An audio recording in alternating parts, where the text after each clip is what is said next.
¿Qué harías si alguien de tu propia familia, a quien amas y confías, te traicionara de la manera más desgarradora posible? Historias de traición, desesperación y decisiones irreversibles que cambiaron vidas para siempre.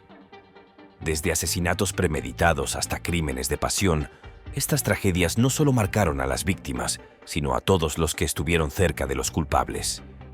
Hoy, desentrañamos los casos más impactantes que desafían toda lógica. ¿Estás listo para conocer la verdad detrás de estos crímenes? Número 1. El secreto de Sandra Lane. Sandra Lane, una mujer de 75 años de Detroit, era conocida por ser una respetada maestra jubilada y para muchos, una abuela ejemplar. Sin embargo, detrás de esa fachada tranquila y aparentemente bondadosa, se escondía una historia de tragedia familiar que marcaría su vida para siempre. Sandra fue condenada por asesinar a su nieto, Jonathan Hoffman, un adolescente de 17 años, en un caso que estremeció a toda la comunidad. Jonathan había ido a vivir con su abuela en el año 2011 tras el divorcio de sus padres. Lo que parecía ser una oportunidad para restablecer una relación familiar se tornó en una pesadilla. El joven, enfrentando problemas con el consumo de drogas, comenzó a tener roces frecuentes con Sandra. Según los informes, las discusiones entre ambos eran constantes y Sandra, preocupada por su seguridad y la de Jonathan, actuó impulsivamente una noche fatídica. Los hechos ocurrieron en abril del año 2013. Durante una acalorada discusión en su hogar, Sandra disparó a su nieto no una ni dos, sino 10 veces con una pistola. El motivo de esta reacción tan extrema, según declaró más tarde, fue un miedo incontrolable al comportamiento errático de Jonathan. Pero, ¿era esto suficiente para justificar su acto? Número 2. La obsesión de Vonda Smith. Vonda Starr Smith era una mujer del estado de Tennessee que, según quienes la conocían, estaba intensamente dedicada a su familia. Sin embargo, esa dedicación se transformó en una obsesión descontrolada que acabó en tragedia. Vonda tenía una relación conflictiva con Nicole Morrison, la madre de su nieto, que fue marcada por tensiones sobre el contacto con el pequeño. Los problemas escalaron hasta un desenlace fatal. El crimen ocurrió en agosto del año 2016. Según los informes del juicio, Vonda y Nicole tuvieron un enfrentamiento que terminó con la muerte de Nicole y su hijo por nacer. Morrison estaba embarazada de 7 meses cuando Vonda, en un arrebato de violencia, la atacó brutalmente. Los detalles forenses revelaron que Nicole sufrió golpes severos que incluyeron fracturas de cráneo y lesiones internas. La evidencia mostró que el ataque fue deliberado, pero el motivo detrás de este crimen quedó parcialmente velado en el juicio. Al parecer, la obsesión de Vonda por mantener un vínculo cercano con su nieto fue un factor clave. El pequeño era hijo de su propio hijo y Nicole, quienes habían tenido una relación breve pero problemática. Según los fiscales, Vonda temía perder contacto con el niño si Nicole decidía alejarlo de ella. Durante el juicio, se presentó como una mujer que había cruzado los límites del amor familiar hacia un control destructivo. El tribunal condenó a Vonda Smith a cadena perpetua por el asesinato de Nicole Morrison y a una pena adicional de 25 años por la muerte del bebé. Ambas sentencias serían cumplidas de manera simultánea. A pesar de los argumentos de la defensa, que intentó minimizar su responsabilidad alegando que había actuado bajo una presión emocional extrema, el juez no mostró indulgencia. Número 3. El error juvenil de Roxana Sikorsky.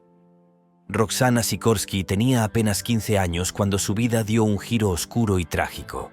A esa edad, una etapa en la que muchos adolescentes se preocupan por amigos, estudios y descubrimientos personales, Roxana se encontraba enredada en una relación tóxica que la llevó a tomar decisiones impensables. Su novio, Michael Rivera, un hombre mayor que la manipulaba emocionalmente, sembró en ella la idea de cometer un acto que cambiaría el destino de ambos para siempre: asesinar a su familia. La relación entre Roxana y Michael era sumamente controvertida.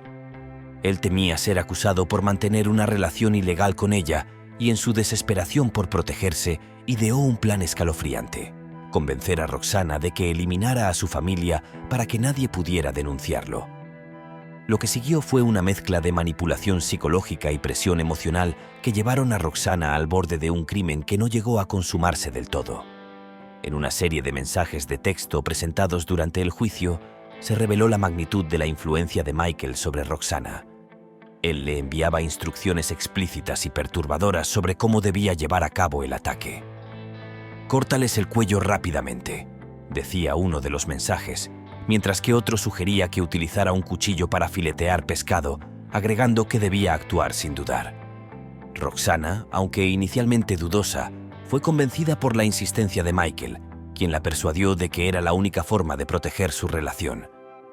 El plan de Roxana era comenzar con su hermano menor, a quien intentó atacar en su habitación mientras dormía. Sin embargo, el ruido de la pelea despertó a otros miembros de la familia, frustrando su intento. En medio del caos, Roxana huyó de la escena, dejando atrás un rastro de confusión y horror. Su hermano, aunque herido, sobrevivió gracias a la intervención de otros familiares que lograron detener el ataque antes de que fuera demasiado tarde. Cuando Roxana fue finalmente arrestada, las investigaciones revelaron la complejidad de su situación. Aunque su acción fue claramente condenable, también quedó claro que era una adolescente vulnerable, manipulada por un hombre mayor que se aprovechó de su juventud y falta de experiencia para sus propios fines. Durante el juicio, la defensa argumentó que Roxana había sido víctima de abuso emocional y psicológico, pero esto no fue suficiente para eximirla de responsabilidad. Número 4. Los planes oscuros de Diana Lovejoy. Diana Lovejoy parecía tenerlo todo: un hogar en un barrio tranquilo de California, una carrera estable y una vida aparentemente normal. Sin embargo, bajo esa fachada se escondía una serie de conflictos que la llevaron a tomar decisiones impensables. Su matrimonio con Greg Mulvihill, lleno de tensiones y discusiones, terminó en un divorcio amargo. Lo que siguió fue una disputa por la custodia de su hijo de 3 años y una serie de enfrentamientos legales que culminaron en un plan criminal que marcaría su vida para siempre. En el año 2016, Diana estaba pasando por uno de los momentos más tensos de su vida. El proceso de divorcio había llegado a su fin y el juez ordenó que ambos padres compartieran la custodia del niño. Además, Diana debía pagarle a Greg una suma considerable, lo que solo intensificó su resentimiento hacia él. En lugar de aceptar las condiciones, Diana decidió que la única forma de solucionar sus problemas era eliminar a su exmarido. Diana ideó un plan junto a Weldon McDavid, un instructor de armas y amante suyo.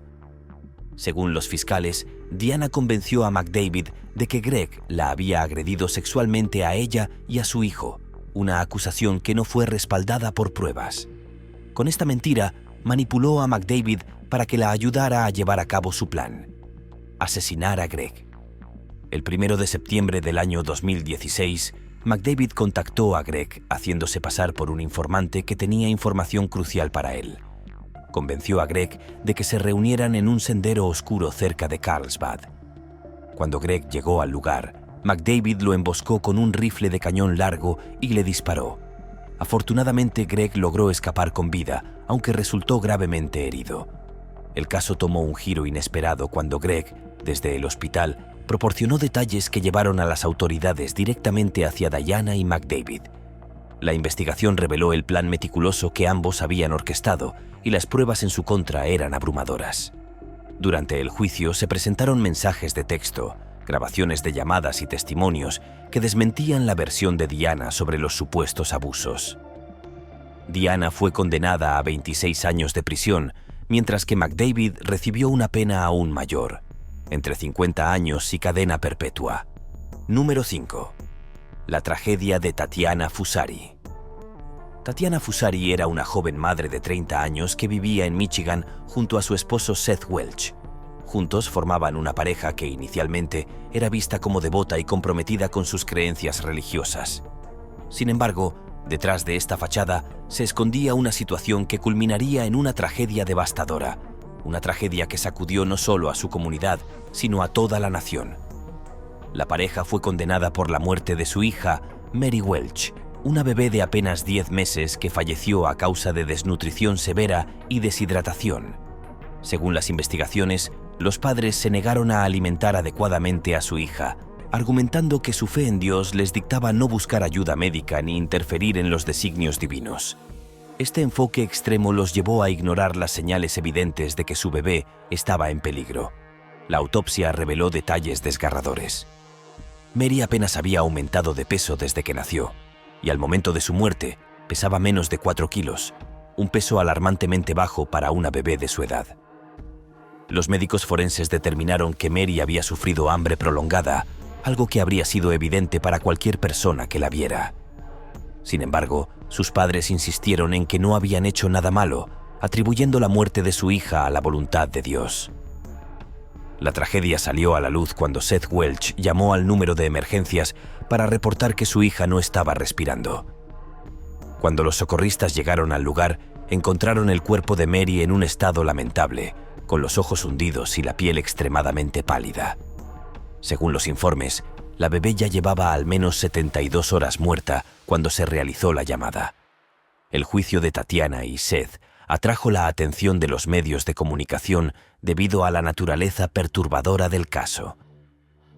Los fiscales presentaron pruebas contundentes de que la pareja había ignorado deliberadamente las necesidades básicas de su hija, eligiendo en cambio aferrarse a creencias extremas que los cegaron ante la realidad. Durante el proceso, Tatiana intentó desviar la responsabilidad hacia su esposo, alegando que había sido víctima de abuso físico y emocional por parte de Seth. Número 6. Los secretos ocultos de Michelle Blair. Michelle Blair, una residente de Detroit, protagonizó uno de los casos más impactantes en la memoria reciente. En el año 2015, su hogar se convirtió en el escenario de un descubrimiento que horrorizó a su comunidad y al mundo entero. Durante un desalojo por problemas de renta, las autoridades encontraron un congelador que contenía los cuerpos de 2 de sus hijos, revelando una realidad desgarradora que llevaba oculta durante años. Stoney, de 13 años, y Stephen, de 9, habían sido víctimas de una serie de episodios extremadamente graves que culminaron en sus fallecimientos.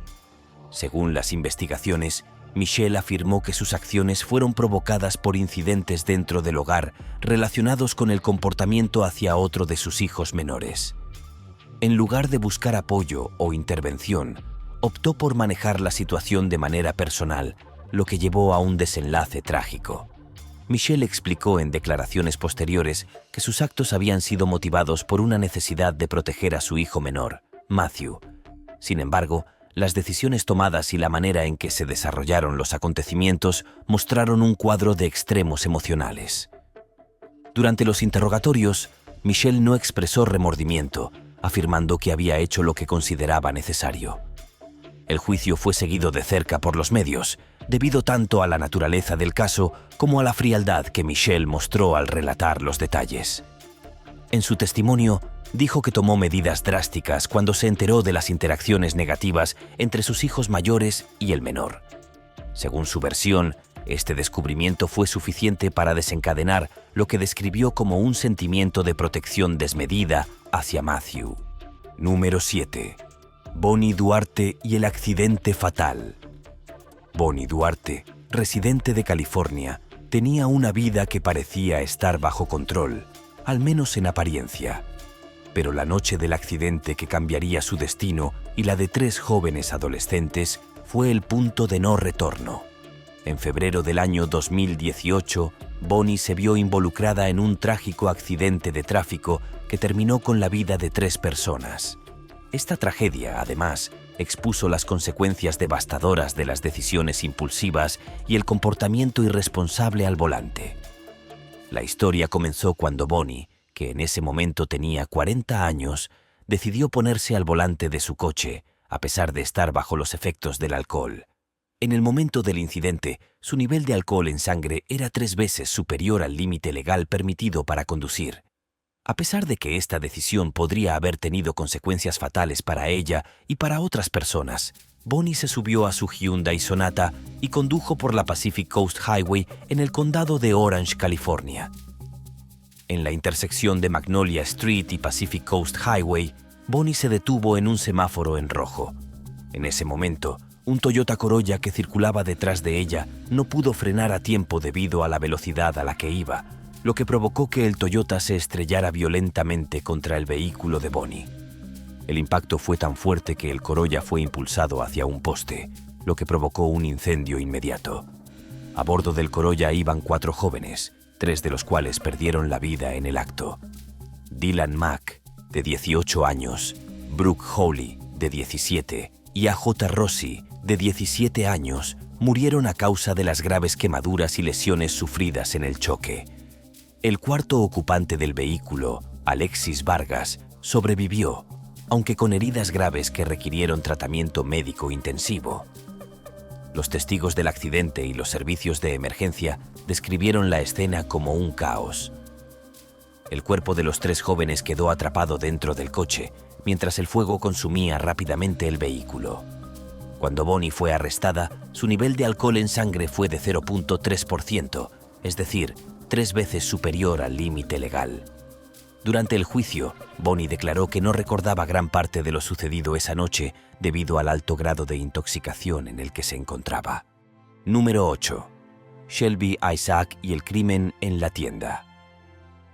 Shelby Isaac, una joven de 18 años, se vio envuelta en un incidente que cambiaría no solo su vida, sino también la de una pareja de víctimas que jamás imaginaron que un simple intercambio comercial podría terminar de una forma tan trágica. En el año 2016, Shelby cometió un crimen violento que resultó en la muerte de Eddie Tate Jr. y de su novia embarazada, Edwina Thomas, en un tiroteo ocurrido en una tienda local.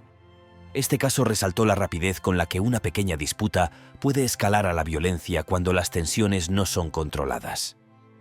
La historia de Shelby comenzó en la tienda local, donde ella había adquirido extensiones de cabello de mala calidad. Según los testimonios del juicio, Shelby se sintió estafada y frustrada con la tienda, especialmente con Eddie Tate, el copropietario del negocio.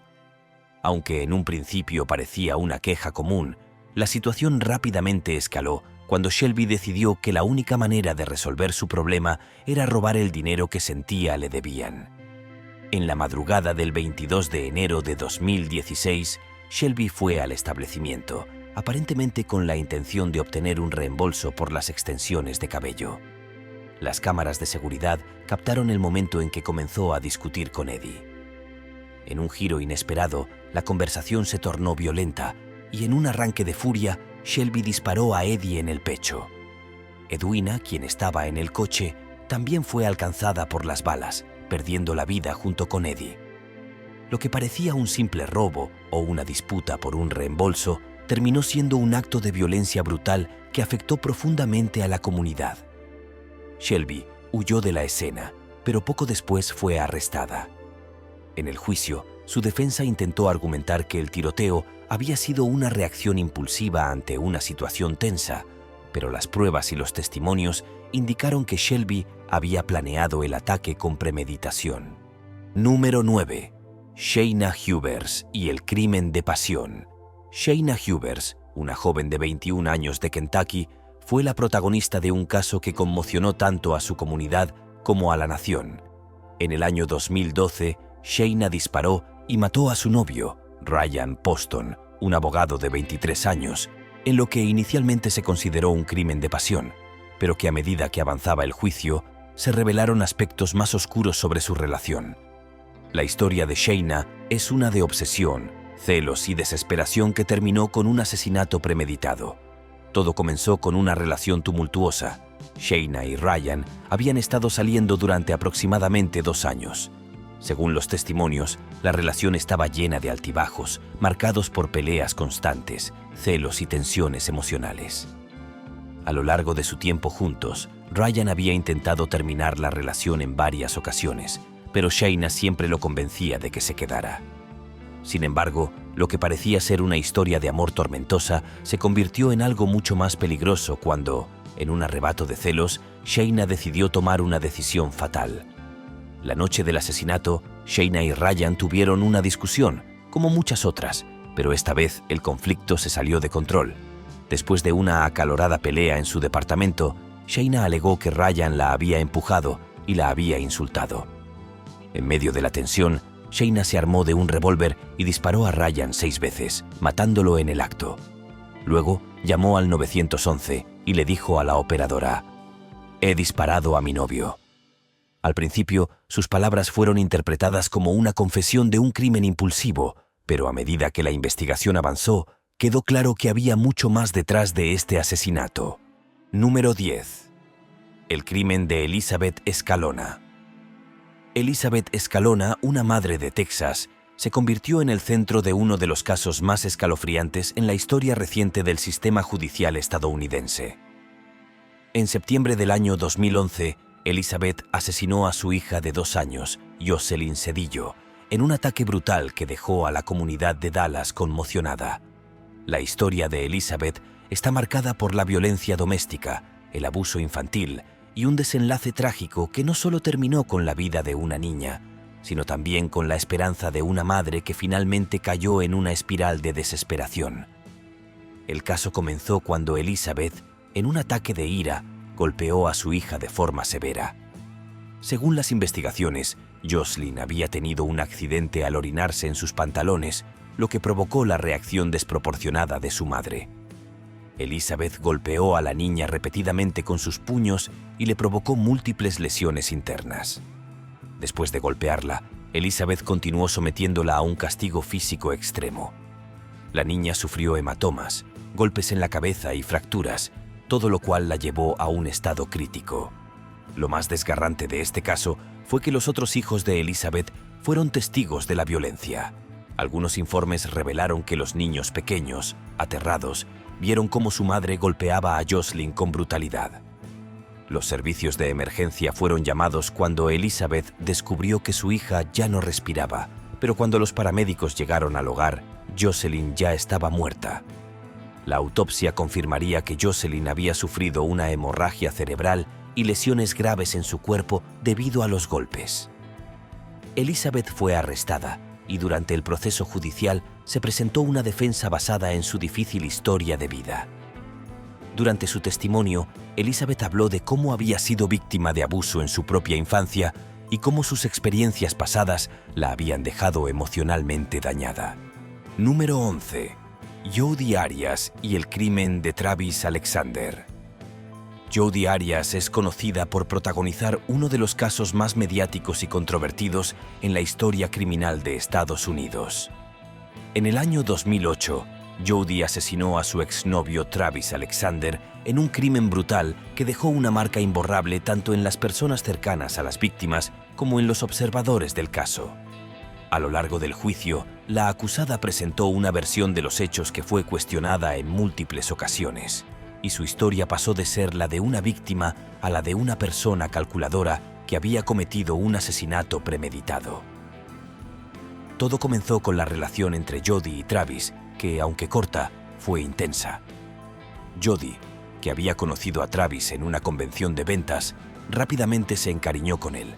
Sin embargo, la relación fue complicada desde el principio. Travis, un hombre de 28 años, tenía sus propios problemas, y aunque disfrutaba de la compañía de Jodi, también mantenía relaciones con otras mujeres. Esta dinámica parece haber generado celos y frustraciones en Jodi, quien se sintió cada vez más obsesionada con Travis. Según algunos testimonios, Jodi comenzó a idealizar a Travis, pero también a controlarlo, lo que llevó a constantes discusiones y problemas emocionales. En junio del año 2008, la relación llegó a su fin. Travis había decidido cortar los lazos con Jodi, quien, aparentemente incapaz de aceptar la ruptura, ideó un plan para volver a estar con él. Según las pruebas presentadas en el juicio, Jodi viajó hasta la casa de Travis en Mesa, Arizona, con la intención de confrontarlo y tratar de reconciliarse. Lo que ocurrió esa noche fue tan violento como inexplicable. Número 12. Aileen Wuornos y los asesinatos en defensa propia. Aileen Wuornos, una mujer que llegó a ser conocida como la mujer monstruo, es uno de los casos más impactantes y discutidos en la criminología moderna. Entre 1989 y 1990, Aileen asesinó a 7 hombres, un crimen que, según ella, fue cometido en defensa propia. El juicio de Aileen y la posterior condena a muerte por sus actos generaron un intenso debate sobre la naturaleza del crimen, la salud mental y las circunstancias que llevaron a esta mujer a cometer tales atrocidades. La historia de Aileen comenzó en un entorno extremadamente problemático. Nació en 1956 en Michigan, en una familia disfuncional marcada por el abuso y la negligencia. Aileen fue criada en un ambiente lleno de violencia y desde temprana edad fue víctima de abusos sexuales. Esta experiencia, sumada a un historial de vida problemático y relaciones destructivas, fue parte de la base que, según los psicólogos, contribuyó a su comportamiento posterior. En la década de 1980, Aileen se dedicaba a trabajar como prostituta en las carreteras de Florida, donde se encontró con varios hombres que, según su testimonio, se convirtieron en sus víctimas. Aileen alegó que todos los hombres que mató intentaron agredirla sexualmente o fueron violentos con ella, y en defensa propia, ella los asesinó. Utilizó una pistola que había robado y disparó a cada uno de sus víctimas a quemarropa. El primer asesinato, según el testimonio de Aileen, ocurrió en noviembre de 1989, cuando ella disparó a Richard Mallory, un hombre que según Aileen había intentado violarla. Después de este crimen, Aileen continuó cometiendo asesinatos, uno tras otro, hasta que fue finalmente detenida en enero de 1990. A lo largo de su juicio, Aileen insistió en que los homicidios fueron cometidos en defensa propia. Sin embargo, los fiscales presentaron un caso que contradijo su versión, señalando que los hombres habían sido ejecutados con balas en la parte posterior de sus cabezas, lo que sugería que no estaban atacando a Aileen cuando fueron asesinados. Número 13. Keandra Cook y el robo de auto que terminó en crimen. Keandra Cook, una joven de 19 años de Florida, fue condenada por un crimen que comenzó como un intento de robo de automóvil y terminó en una tragedia cuando un hombre resultó gravemente herido. La historia de Keandra refleja cómo un acto impulsivo y una mala decisión pueden llevar a consecuencias que cambian la vida, no solo para la persona involucrada, sino también para las víctimas y sus familias. En marzo del año 2017, Keandra utilizó una aplicación de citas para contactar a Emmanuel Purcell, un hombre que había conocido a través de la plataforma. Al principio, el encuentro parecía inocente, pero pronto se convirtió en algo mucho más oscuro. Keandra y su novio, Kendrick Bass, se presentaron como si tuvieran buenas intenciones, pero lo que realmente planeaban era robarle el auto a Emmanuel. La joven pareja esperaba que Purcell, como muchos otros, no sospechara de sus intenciones. Cuando Purcell llegó al lugar de la cita en South Daytona, Keandra y Kendrick lo atacaron sin previo aviso. Durante el enfrentamiento, Keandra y Kendrick intentaron robarle el vehículo a Purcell. En el proceso, Kendrick disparó a Purcell, hiriéndolo gravemente. Afortunadamente, Purcell logró sobrevivir al ataque, aunque sufrió heridas de consideración que requirieron atención médica urgente. Después del ataque, Keandra y Kendrick intentaron huir del lugar, pero fueron detenidos poco después. La policía arrestó a ambos, y durante el juicio, Keandra fue acusada de robo de auto, intento de asesinato y agresión. A pesar de su implicación en el crimen, Keandra trató de defenderse diciendo que no tenía la intención de que la situación fuera tan grave y que se había dejado llevar por su novio, quien la había convencido de participar en el robo. Sin embargo, las pruebas presentadas durante el juicio mostraron que Keandra fue un factor activo en el ataque. Número 14. Kamia Gamet y el crimen en la oscuridad.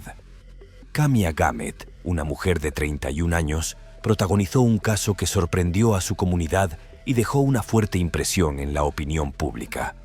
En el año 2014, Kamia cometió un asesinato que se originó en lo que ella describió como un error de identificación. Sin embargo, a medida que avanzaba la investigación, las autoridades descubrieron que el crimen tenía otras motivaciones subyacentes. Kamia, acusada de asesinar a su novio, Marcel Hill, alegó que lo mató por error, pero la evidencia sugirió que el ataque fue mucho más complejo de lo que parecía.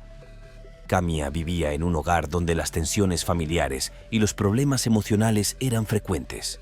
Según algunos informes, había tenido una relación tumultuosa con Marcel, marcada por discusiones y situaciones tensas.